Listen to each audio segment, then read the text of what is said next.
Welcome to The Explainer. I am genuinely thrilled you're tuning in today because we're about to unlock one of the absolute most powerful but honestly frequently misunderstood tools in your data manipulation arsenal.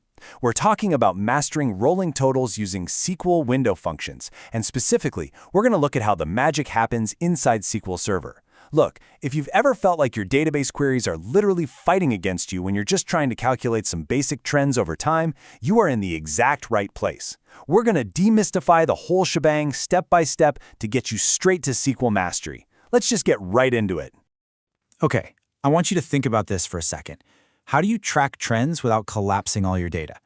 Right? It's the classic data analysis dilemma. You really want to see the big picture, the moving averages, those rolling revenues, but the very second you drop in a standard aggregate function, poof, all your beautiful granular row-level data just vanishes into a single summarized line. It is incredibly frustrating when you need both that specific daily detail and the overall trend sitting right there next to each other in your results. Section 1. The moving sum concept and rethinking how we actually add data. Okay, let's dive into this. On the left here, you're seeing the traditional approach, adding all the previous rows right from the very beginning of your dataset. That's just standard running total. It just keeps growing and growing, getting heavier and heavier with every single row. But take a look at the right. The moving sum only looks at the current row and a specific, highly defined neighborhood of nearby previous rows. It's kind of like a localized snapshot that just glides along your dataset. Instead of an anchor dragging you all the way back to row 1, it's this lightweight frame sliding down your table, giving you the immediate relevant trend exactly where you need it. And the function that makes all of this possible? It's sum over. You know, regular standard sum functions, they can be a bit aggressive. They completely collapse all your carefully structured rows into one single aggregated point. But sum over? That's the sophisticated alternative. It calculates that rolling sum perfectly, but, and this is key, it respectfully leaves your row-level data completely intact. You get the math you absolutely need without sacrificing the detail you want. So the really crucial takeaway here is that the over clause creates this special window for our function to operate inside of, basically saving our rows from being collapsed. Section 2. Inside the window frame, deconstructing the SQL syntax. All right, this syntax is basically the beating heart of the moving sum. The code reads rows between, to preceding, and current row. Just let that sink in for a second. It's wonderfully descriptive, isn't it? I mean, SQL Server is literally telling you exactly what it's doing in plain English. This specific command establishes a dynamic 3-row moving sum window.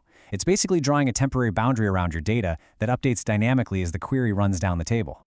To make this perfectly transparent, let's break down the exact 3 steps the database engine executes when it reads that syntax.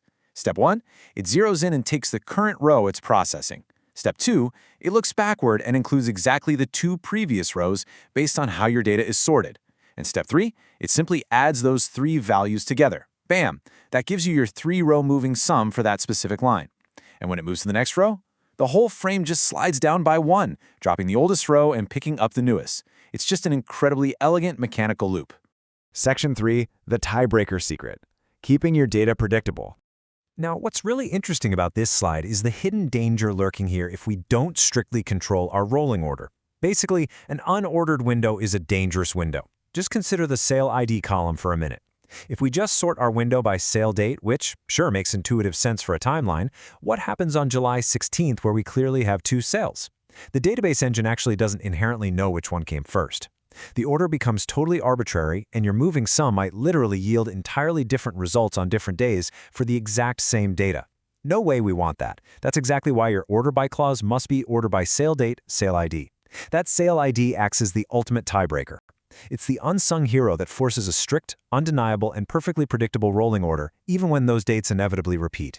Section 4. Expanding your SQL toolkit. Real-world business applications. Let's move to and see how this builds out practically.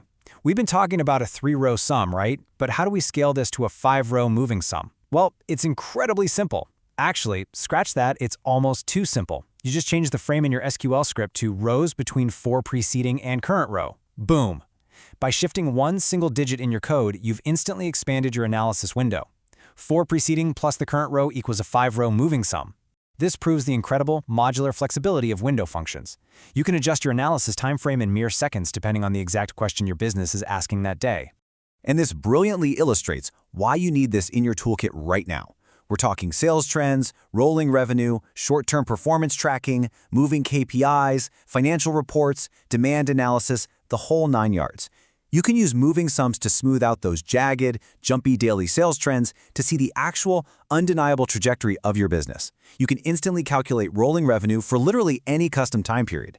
It's absolutely crucial for generating moving KPIs and building bulletproof financial reports. This isn't just some academic theory, folks. This is exactly how data-driven insights are actively built in modern competitive businesses. So as we wrap up this explainer, I want to leave you with a direct provocation. What hidden trends will you uncover with your new SQL toolkit? Because you now understand the core syntax, the mechanical steps of the window frame, the absolute necessity of that tiebreaker for predictable data, and of course the limitless commercial applications. Your databases hold incredible stories just waiting to be told, and you now have the exact tool needed to bring them to the surface without collapsing your precious details. It's time to open up SQL Server, save these techniques to your toolkit, and just start exploring. Thank you so much for joining me for this explainer, and I absolutely cannot wait to see what insights you uncover next.